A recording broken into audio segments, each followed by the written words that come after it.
Yes. हम जो chapter कर रहे हैं वो Nelson Mandela long walk to freedom है। इसका फर्स्ट पार्ट हो चुका है, करवा चुकी हूँ, इसकी वीडियो एक अपलोड हो चुकी है। जो हमने इसका फिनिश किया था तो हमने यही पढ़ा था कि एक इनॉग्रेशन सेरेमनी है हो रही थी जिसमें Nelson Mandela he was the first president of black government. और इनॉग्रेशन सेरेमनी में नेल्सन मंडेला अपनी स्पीच देते हैं और स्पीच के दौरान वो कहते हैं कि अफ्रीका जो है वो अमर रहे, गॉड ब्लेस अफ्रीका, या जितना भी बॉन्डेज है पावर्टी का, डेप्रिवेशन का या सफरिंग का, वो सब कुछ मुझे मतलब नेल्सन मंडेला को अपने देश के लोगों के लिए लिबरेट करना है, लोगों को लिबरेट करना है इन सब चीज़ों से। ठीक है, अब हम आगे कंटिन्यू कर रहे हैं। जो हमारा आगे का पैसेज स्टार्ट हो रहा है वो स्टार्ट हो रहा है अ फ्यू मोमेंट्स लेटर। अब ये सारी की सारी वर्डिंग्स जो आ रही है जहाँ पे आई और वी यूज़ हो रहा है अगेन एंड अगेन, मैंने पहले भी आपको मेंशन किया था कि ये नेल्सन मंडेला की ऑटोबायोग्राफी से ही एक एक्सट्रैक्ट लिया गया है, पार्ट लिया गया है, शॉर्ट फॉर्म ली गई है। तो नेल्सन मंडेला खुद अपने एक्सपीरियंसेस को हमारे साथ शेयर कर रहे हैं। ठीक है, और कहीं पर अगर वी आ रहा है तो दैट मीन्स खुद नेल्सन मंडेला साथ में उनके साथी जो वाइट पीपल के अगेंस्ट अपने फ्रीडम को गेन करने के लिए जो भी वो स्ट्रगल करते हैं, तो उन्होंने क्या कहते हैं कलेक्टिवली वर्ड यूज़ किया वी। ओके, अब स्टार्ट हो रहा है हमारा अ फ्यू मंथ्स लेटर।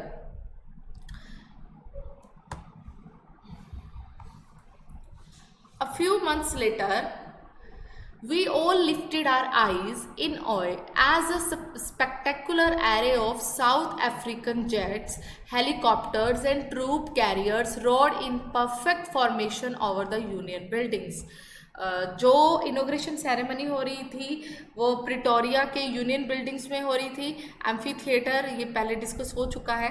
जब वो अपनी स्पीच दे रहे होते हैं, स्पीच देने के कुछ क्षण बाद ही सभी के सभी लोग जो है ना अपनी आंखें ऊपर आसमान की ओर करते हैं। जैसे बेटा कई बार आप लोगों ने देखा भी होगा कि अगर कोई रिपब्लिक डे है या इंडिपेंडेंस डे है तो जितनी भी इंडियन आर्मी या डिफेंस आर्मी होती है वो आसमान पे मतलब डिफरेंट डिफरेंट जेट्स के थ्रू, हेलीकॉप्टर्स या ट्रूप कैरियर्स के थ्रू जो है अलग अलग एक्टिविटीज़ करके कहीं ना कहीं अपना लॉयल्टीज़ या मतलब कुछ ना कुछ ट्रिब्यूट वो देते हैं देश को, कंट्री को। इन द सेम वे ऐसा ही इनॉग्रेशन सेरेमनी वाले दिन भी होता है। तभी यहाँ लिखा है थोड़ी ही देर बाद we all lifted our eyes in awe as a spectacular array of South African jets. क्या देखा उन्होंने? साउथ अफ्रीका के जेट्स देखे। स्पेक्टेकुलर का मतलब होता है कि एक तरह से कुछ दृश्य को बोला गया। किस चीज़ का दृश्य था? क्या दिख रहा था आसमान में? जेट्स दिख रहे थे, हेलीकॉप्टर्स थे, ट्रूप कैरियर्स थे, रोड गरजना मतलब इन परफेक्ट फॉर्मेशन, बहुत ही अच्छे फॉर्मेशन से सिमिट्री बनी हुई थी उनकी आसमान में। कहाँ? ओवर द यूनियन बिल्डिंग्स के ऊपर आसमान में। It was not only it was not only a display of pinpoint precision and a military force but a demonstration of the military's loyalty to democracy। कहते कि ये जो दृश्य देखा था हम सब लोगों ने, ये सिर्फ इसी चीज़ का डिस्प्ले नहीं था कि मिलिट्री फोर्स का डिस्प्ले हो रहा है या सेना जो है अपनी ताकत दिखा रही है, बल्कि बट अ डेमोन्स्ट्रेशन होता है प्रदर्शन, दिखाना। सॉरी, डेमोन्स्ट्रेशन होता है प्रदर्शन। किसका प्रदर्शन हो रहा था? प्रदर्शन ऑफ द मिलिट्रीज लॉयल्टी, सेना की वफादारी, टू डेमोक्रेसी, लोकतंत्र के प्रति, टू अ न्यू गवर्नमेंट, नई सरकार के प्रति, that had been freely and fairly elected, जिसे बड़ी ही स्वतंत्रता और निष्पक्ष भाव से चुना गया है।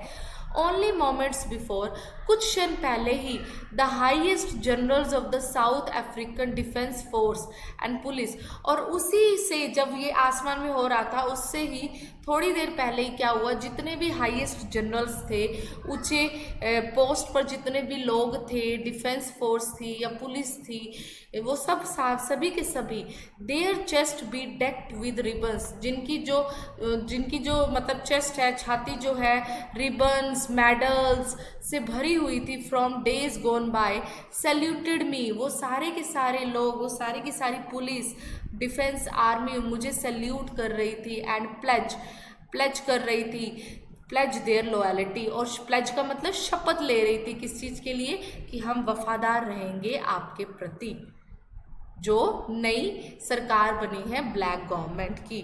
लॉयल्टी होता है वफादारी। आई was not unmindful of the fact that, मतलब मैं इस बात से जागरूक हूँ, अच्छे से जागरूक भी नहीं हूँ, किस चीज़ के लिए, that not so many years before, कि अभी इतने साल भी नहीं हुए थे, किस चीज़ को, they would not have saluted, कि पहले यही लोग जो आज मुझे सैल्यूट कर रहे हैं, मेरे साथ वफादारी निभाने के लिए शपथ ले रहे हैं, वो सारे के सारे लोग पहले मुझे सैल्यूट नहीं करते थे, बट अरेस्टेड मी, बल्कि मुझे कैद कर देते थे, जेल ले जाते थे। फाइनली, आखिरकार, a chevron of Impala jets, chevron होता है a pattern in the shape of a V. Chevron किसके लिए यूज किया गया है, एक वी की शेप में एक पैटर्न बनता है, फ्लाई जेट्स या जितने भी ट्रूप्स या हेलीकॉप्टर थे उनके थ्रू, इम्पाला जेट्स के थ्रू, लेफ्ट अ स्मोक, पीछे से धुआं छोड़ देते हैं, स्मोक ट्रेल, वो कौन से डिफरेंट शेड्स की होती है, black, red, green, blue and gold of the new south African flag, मतलब जो साउथ अफ्रीका का जो फ्लैग है वो वी शेप में है, और उसके अंदर ये 5 शेड्स आते हैं, blue, black, red, green and golden. Okay, next passage है, the day was symbolised for me by the playing of our 2 national anthems, और उस दिन मेरे लिए 2 अलग अलग नेशनल एंथम भी गाए गए हमारी सरकार के लिए, and the vision of white singing, जो 2 के कौन कौन से थे, एक तो था वाइट सिंगिंग, मतलब जो गोरे लोग गा रहे थे, वो कौन सा था, नकोसी सिक्लेल, और नेक्स्ट ई Africa, and black singing Die Stem. Okay, ये दोनों अलग अलग नेशनल एंथम थे। The old anthem of the republic, और ये कौन सा था, ओल्ड पुराना नेशनल एंथम था रिपब्लिक का ही। Although the day neither group knew the lyrics of the anthem, हालांकि ये बात सही थी कि जितने उस दौरान उसमें जितने भी वाइट पीपल थे वो ना तो उस नेशनल एंथम के लिरिक्स जानते थे, कुछ भी नहीं जानते थे, बट स्टिल वो फिर भी, मतलब दे वंस डिस्पाइज्ड का मतलब है कि उसी नेशनल एंथम के लिए उस वाइट पीपल के माइंड में बहुत ही जो है लो ओपिनियन भी था, बहुत मतलब छोटी सोच भी थी उनके लिए, उसी नेशनल एंथम के लिए, ठीक है। और अब क्या हुआ कि सडनली इतना मेजर चेंज आ गया, वो सभी के सभी they would soon know the words by heart, कि वो सारे के सारे वाइट पीपल भी उस नेशनल एंथम को तहे दिल से समझने लगे हैं, उसके लिरिक्स को जानने लगे हैं, ठीक है, और गाने भी लगे हैं। On the day of the inauguration वाले दिन आई वॉज ओवरवेल्म्ड, मैं बहुत इमोशनल था with the sense of history, किस लिए, इतिहास की बातें सोच सोच कर बहुत ज़्यादा भावुक भी हो रहा था। In the first decade of the 20th century, मैंने पहले भी बताया था बेटा, डिकेड का मतलब होता है 10 साल, 10 ईयर्स, और जब 20th सेंचुरी आ गई तो 20th सेंचुरी का मतलब है जब 20वीं सदी स्टार्ट हुई थी तो उसके शुरू के 10 साल, तो मतलब तो क्या आएगा इधर 1901 टू 1910 तक का टाइम बोला गया है यहाँ पर। अ फ्यू ईयर्स आफ्टर, कुछ सालों के बाद, कौन सा, the bitter Anglo bore war and before my own birth, कि अभी मेरा खुद का जन्म भी नहीं हुआ था उस वक्त कौन सी लड़ाई हुई थी, बिटर का मतलब होता है बड़ी ही दर्दनाक, कड़वी लड़ाई हुई थी, कौन सी, एंग्लो बोर वॉर की, ठीक है। और वो किसके बीच में लड़ाई थी, अब इसको आगे सुनना। अभी बिफोर माई ओन बर्थ का मतलब यहाँ पे क्या है कि ये टाइम वो था जब नेल्सन मंडेला का बर्थ हुआ भी नहीं था, उसकी बात की गई है, ठीक है। The white-skinned peoples of South Africa patched up their differences and erected a system of racial domination against the dark-skinned peoples of their own land. अब क्या हुआ था, जितने भी गोरे लोग थे साउथ अफ्रीका के, उन्होंने ऐसे भेदभाव पैदा कर दिए, पैच्ड का मतलब परमानेंटली ऐसे डिफरेंसेस लगा दिए, एंड इरेक्टेड अ सिस्टम, और ऐसी नीति आगे ले आए, ऐसा प्रथा उन्होंने शुरू कर दी। इरेक्टेड का मतलब शुरू करना, पैदा करना, कौन सी, ऑफ रेशियल डोमिनेशन, रंग के आधार पर भेदभाव। रेशियल डोमिनेशन का मतलब है रंग के आधार पर भेदभाव, ठीक है, रंग भेद नीति शुरू कर दी। किसके खिलाफ? Against the dark skinned peoples of their own land, कि हमारी खुद की धरती पर जो काले लोग थे वो सफ़ेद लोगों के द्वारा कंटिन्यूसली एक्सप्लॉइटेड हो रहे थे। The structure they created formed the basis of one of the harshest, जो स्ट्रक्चर इस दौरान बना कि वाइट स्किन्ड पीपल्स के through continuously dark skin people का एक्सप्लॉयटेशन हुआ, even on their own land, उनकी खुद की ही ज़मीन पर। तो एक ऐसा स्ट्रक्चर फॉर्म हुआ, the basis of one of the harshest, जो सबसे ज़्यादा हार्श था, उग्र था, मोस्ट इनह्यूमन, जो सबसे ज़्यादा अमानवीय था, जिसमें ऐसा लगता था इंसान की कोई फीलिंग्स ही नहीं रह गई है, मानवीय था। The society is the world has ever known, और ऐसा समाज बना कि जैसे संसार ने कभी देखा ही ना हो। एवर का मतलब होता है कभी। नाउ, अब, नाउ का मतलब अब। In the last decade of the 20th century, पर अब लास्ट डिकेड बोला है तो यहाँ पे भी समझ लीजिए बेटा, लास्ट का मतलब होता है 20वीं सदी के आखिरी के 10 साल। आखिरी के 10 साल कौन से रहेंगे? वही 1991 टू लेकर 2000 तक के, ठीक है। ये लास्ट के जो 10 ईयर्स थे, अब इसमें क्या हुआ, सडन चेंज आया, मेजर चेंज आया। क्या?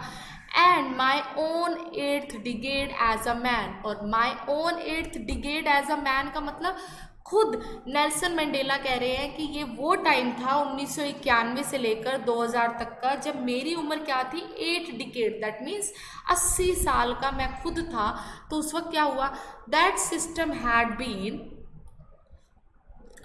ओवरटर्न, वो सिस्टम बदल गया, ओवरटर्न फॉर एवर, हमेशा के लिए बदल गया, and replaced by one that recognise the rights, और एक ऐसे सिस्टम में रिप्लेस हो गया जिसने रिकॉग्नाइज किया। रिकॉग्नाइज का मतलब पहचाना, मतलब पहचाना, क्या पहचाना? पहचाना the rights and freedoms of all people, जिसमें किसको पहचाना गया? अधिकार और स्वतंत्रता हर इंसान की, regardless of the colour of their skin, बजाय इसके कि हम उनके स्किन के कलर को इम्पोर्टेंस दें, ठीक है। That day had come about through the unimaginable sacrifices of thousands of my people whose suffering and courage can never be counted or repaid. उसी दिन, that day का मतलब उसी दिन, had come about through the unimaginable sacrifices, उसी दिन मेरे मन के अंदर इतने ज़्यादा वो बलिदान जिसको मैं कल्पना भी नहीं कर सकती। किसके बलिदान? Of thousands of my people, मेरे साथ वो हज़ारों लोग जो जुड़े हुए थे इस हम काले लोगों की स्वतंत्रता, हमारे काले लोगों की स्वतंत्रता को दिलाने के लिए। Who suffering and courage can never be counted, जिनके जो उन्होंने दर्द सहे, कष्ट सहे, और जो उनकी वीरता थी, करेज थी, कैन नेवर बी काउंटेड, उनको ना कभी गिना जा सकता है, ना ही कभी रिपे किया जा सकता है, मतलब चुकाया जा सकता है, ठीक है। I felt, मैंने महसूस किया, that day, उस दिन, as I have on so many other days, that I was simply the sum of all those African patriots. उस दिन मैंने महसूस किया कि मैं तो उन सभी अफ्रीकन देशभक्त का एक कलेक्टिव फॉर्म हूँ। सम का मतलब कि मैं जो हूँ उन सब हज़ारों लोगों की आइडेंटिटी बन चुका हूँ, पहचान बन चुका हूँ। पैट्रियट का मतलब होता है देशभक्त। Who had gone before me, जो मुझसे पहले ही इस संसार से चले गए, मतलब वो ख़त्म हो गए। That long and noble line ended, वो लंबी और जो अच्छी सी लाइन थी, देश के लिए कुछ भी कर कुछ गुजरने के लिए वो तैयार थे, वो ख़त्म हो गई थी। एंड नाउ बिगन, पर वही लाइन आज शुरू भी हुई है। एंड अगेन विद मी, वो किससे शुरू हुई है? मुझसे। मतलब एक टाइम ऐसा था, एक ऐसी लाइन बनी थी जहाँ पे नेल्सन मंडेला के कुछ साथी और नेल्सन मंडेला खुद स्वतंत्रता के लिए लड़ रहा था, पर हुआ क्या, कुछ साथी उसका साथ छोड़ गए, अर्थात मतलब मर गए वो। आज जब उस नेल्सन मंडेला ने स्वतंत्रता ले ली है, प्रेसिडेंट बन गया है, तो ऐसा लग रहा है कि जो वो लाइन फिनिश हुई थी, आज वही लाइन मैं फिर से एक नए सिरे से, नए रूप में मैं शुरू कर रहा हूँ। आई वॉज पेन्ड, मुझे दुख हुआ हो रहा था, दर्द हो रहा था, that I was not able to thank them, किस लिए कि मैं इतना भी उनको शुक्रिया पर्सनली नहीं कर पाया। And that they were not able to see, और ना ही वो लोग ये देख सके what their sacrifices had wrought, कि उनके जो बलिदान थे उनसे हमने क्या क्या पाया है। रोड का मतलब क्या क्या हमने अचीव किया है। ओके, यहाँ पे लिखा भी हुआ है रोड का मीन्स।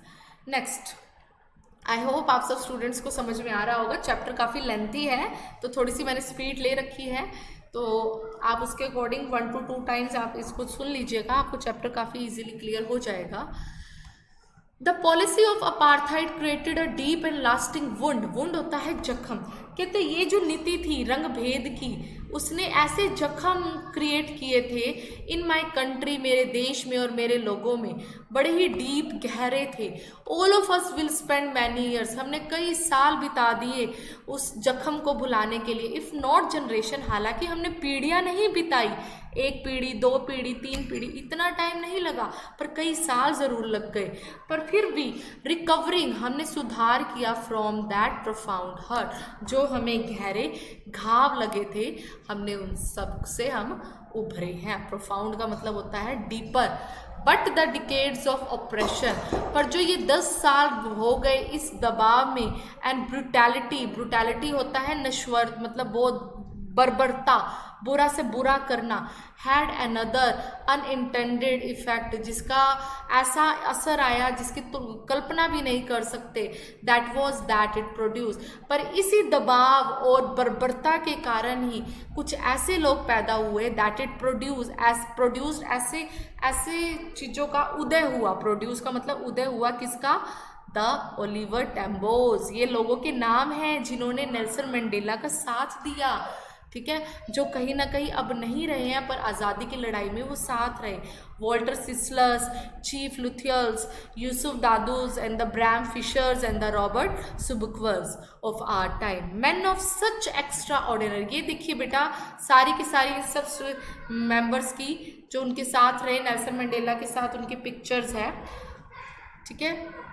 सच एक्स्ट्रा ऑर्डिनरी करेज था उसमें, उनमें वीरता थी, विजडम था, बुद्धिमत्ता थी, जनरसिटी थी, जनरसिटी होती है दयालुता, अच्छापन, दैट देयर लाइक में नेवर बी नोन अगेन, जिसको वैसे लोग वैसे दोबारा नहीं जाने जा सकते, पहचाने जा सकते। परहैप्स, परहैप्स होता है शायद, परहैप्स का मतलब होता है शायद। It requires such depths of operation to create such heights of character, ऐसा लगता है कि ऐसे करेक्टर को, ऐसे लोगों को आने के लिए ज़रूरी था, इट रिक्वायर्स, ज़रूरी था कि इस तरीके के दबाव की, इस गहराई तक का दबाव हो भी। अगर आज वो पर्सन इतनी हिम्मत से देश के लिए लड़े हैं, 30-30 साल नेल्सन मंडेला जेल में रहे हैं, तो ये तभी हो पाया, तो शायद हम इतनी ज़्यादा बर्बरता देखनी थी, अगर इतनी एक्सट्रीम पॉइंट पर ब्रूटैलिटी ना होती, ऑपरेशन ना होता, तो शायद इतना एक्सट्रीम हाइट पर ऐसे लोग भी निकल कर ना आते। My country is rich in the mineral. अब नेल्सन मंडेला अपने साउथ अफ्रीकन देश के लिए तारीफ कर रहा है, कहते हैं कि जो मेरा देश है वो भरा हुआ है, धनी है मिनरल्स के लिए, जेम्स के लिए, जेम्स होता है हीरे मोती जवाहरात के लिए, that lie beneath it's soil, जो मिट्टी में दबे हुए हैं। But I have always known that it's greatest wealth is it's people, पर मैं तो सिर्फ यही जानता हूँ कि मेरा जो असली धन है वो मेरे देश के ही लोग हैं। Finer and truer than the purest diamonds, जो इतने निखरे हुए और सच्चे हैं कि जो प्योरेस्ट डायमंड से भी ऊपर है। ओके, नेक्स्ट पैसेज है, it is from these comrades, comrades होता है बेटा फ्रेंड, साथी, कंपेनियन, ठीक है, कॉमरेड्स होता है साथी। It is from these comrades in the struggle that I learn the meaning of courage, इन्हीं लोगों के सहारे ही तो मैंने वीरता का मतलब समझा है। Time and again I have seen men and women risk and give their lives for an idea, कहते समय आया और इस समय में मैंने बार बार देखा ऐसे मेन को, ऐसे वुमेन को, ऐसे आदमी को, ऐसे औरतों को जिन्होंने रिस्क लिया, गिव देयर लाइव्स, अपनी जिंदगियां तक गवा दी फॉर एन आइडिया, सिर्फ एक आइडिया के लिए, एक सोच के लिए कि कैसे अपने देश को आज़ाद करना है। I have seen men stand up to attacks, मैंने ऐसे इंसान भी देखे जो खड़े हैं अटैक करने के लिए, एंड टॉर्चर विदाउट ब्रेकिंग, बिना खत्म हुए, टूटते हुए, शोइंग अ स्ट्रेंथ, अपनी ताकत दिखाते हैं, रेजिलियंस, रेजिलियंस होता है कि मतलब एक तरह से उनकी एबिलिटी कि वो हर तरीके की मुसीबत को पार कर जाए, यहाँ पे लिखा भी हुआ है, देखो आप देख भी सकते हो, ability to deal with any kind of hardship, ऐसी काबिलियत कि कोई भी मुसीबत का सामना कर सके, दैट डिफाइज द इमेजिनेशन, भी उन्होंने हर तरीके से अपने देश को बचाने की कोशिश की है। आई लर्न दैट, मैंने ये भी सीखा, क्या, courage was not the absence of fear, वीरता का मतलब ये नहीं है, ताकत का मतलब ये नहीं है, वीर इंसान का मतलब ये नहीं है कि डर एब्सेंस है, डर की एब्सेंस है और कि डर ही नहीं लगता, बल्कि but the triumph over it, बल्कि वीरता तो वो है जब मैं डर पर विजय प्राप्त कर लेता हूँ। The brave man is not he who does not feel afraid, कहते हैं वीर इंसान वो नहीं है जो डरता नहीं है, बल्कि वो है जो डर पर ही विजय प्राप्त कर लेता है। कनक्वर्स हो या ट्रिम्फ हो, इन दोनों का मतलब क्या है, विजय। ओके, आपको दोनों वर्ड्स न्यू सीखने को मिले हैं बेटा, ये आपको बहुत हेल्पफुल होंगे। ये मैं कहीं पर मेंशन करती हूँ तो सिर्फ आप ही के लिए मेंशन कर रही हूँ कि आप इनको अपनी राइटिंग में यूज कर सको, ठीक है। बस ये लास्ट पैसेज है आपका, नो वन इज बॉर्न, अभी चैप्टर कंप्लीट नहीं हुआ है हमारा, बट अभी मैं आपको इस वीडियो में सिर्फ इतना ही करवाऊंगी। No one is born hating another person, कोई ऐसे पैदा नहीं होता कि हमें कि मुझे इस इंसान से नफरत करनी है या उस इंसान से नफरत करनी है, because of the colour of skin, और इसलिए नफरत करनी है कि उसकी स्किन का कलर ऐसा है और इस बैकग्राउंड और इस रिलीजन या उसका धर्म ऐसा है। People must learn to hate, अगर लोग सीख सकते हैं, सीखना चाहते हैं या सीख लेते हैं नफरत को, if they can learn to hate, अगर वो नफरत को सीख लेते हैं, they can be taught to love, तो उन्हें प्यार भी तो सिखाया जा सकता है। कहने का मतलब ये है कि एक छोटा बच्चा अपने दिल में नफरत लेकर पैदा नहीं होता, ये हमारी सराउंडिंग्स ही है जो उसे नफरत करना सिखा देती है, जेलस करना सिखा देती है। तो जब एक बच्चा नफरत लेकर पैदा नहीं होता तो इट मीन्स क्या है, नफरत जहाँ पे सिखाई जा रही है तो उसी बच्चे को हम प्यार भी तो सिखा सकते हैं। For love comes more naturally to the human heart, और ऐसा कहा जाता है कि नफरत शायद इतनी नेचुरली हमारे दिल में नहीं आती जितनी नेचुरली तरीके से प्यार आ जाता है, देन इट्स, ठीक है। Even in the grimmest times, grimmest होता है बुरे से बुरा time, toughest time in prison, कहते जेल में मेरा जो बुरे से बुरा टाइम जो भी था ना, ग्रीमेस्ट होता है बुरा।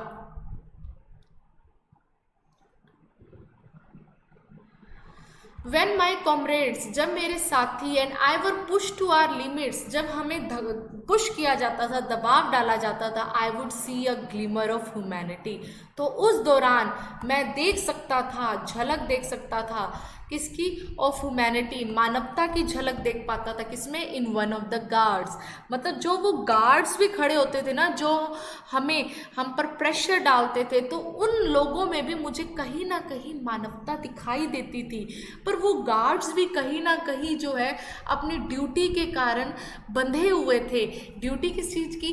Being a police in army, sorry, being a police man in white army, उन्हें ये प्रेशर था कि उन्हें उन पर पुशअप करना है, उन ब्लैक पीपल पर। Even then they have a much humanity in their heart. Okay, उनके अंदर भी तो कोई ना कोई मानवता थी। They have a heart also, उनके दिल भी तो हैं, तो उनके अंदर भी फीलिंग्स थी। परहैप्स, शायद, जस्ट फॉर अ सेकेंड, शायद हो सकता है कि वो फीलिंग सिर्फ एक सेकेंड के लिए ही क्यों ना आई हो, बट लेकिन it was enough to reassure me. पर ये फीलिंग आना भी मुझे इतना विश्वास दिलाने के लिए काफ़ी था, कीप मी गोइंग, कि मैं आगे बढ़ता चलूँ, जिस लक्ष्य को मैं प्राप्त करना चाहता हूँ उसको मैं प्राप्त करूँ। It means I am right, I am not a wrong, I am just want the freedom of my black people. Okay, man's goodness is a flame, man की, जो इंसान की अच्छाई है वो तो एक जोत है, ज्वाला है, दैट कैन बी हिडन। हो सकता है थोड़े टाइम की मैन की अच्छाई जो है छिप जाए, बट नेवर एक्सटिंग्विश, पर परमानेंटली वो कभी भी बुझ नहीं सकती। Last but not least, I just want to give this one message that, कि हो सकता है कि कोई इंसान जो है अपनी ड्यूटी, रिस्पॉन्सिबिलिटी के कारण या किसी बॉन्डेज के कारण कोई गलत बिहेवियर कर सकता है, ठीक है, बट कहीं ना कहीं उसके दिल में भी कहीं ना कहीं वो ह्यूमैनिटी की फीलिंग्स होती है, वो इमोशंस होते ही होते हैं। और जो एक पल भर के लिए जब नेल्सन मंडेला ने उन गार्ड्स में देख लिया, तो उसने ये रीअश्योर कर लिया, उसको ये विश्वास हो गया कि मुझे आगे बढ़ते रहना है और अपने देश के लिए स्वतंत्रता लेनी ही लेनी है। Okay, thank you, thanks a lot students.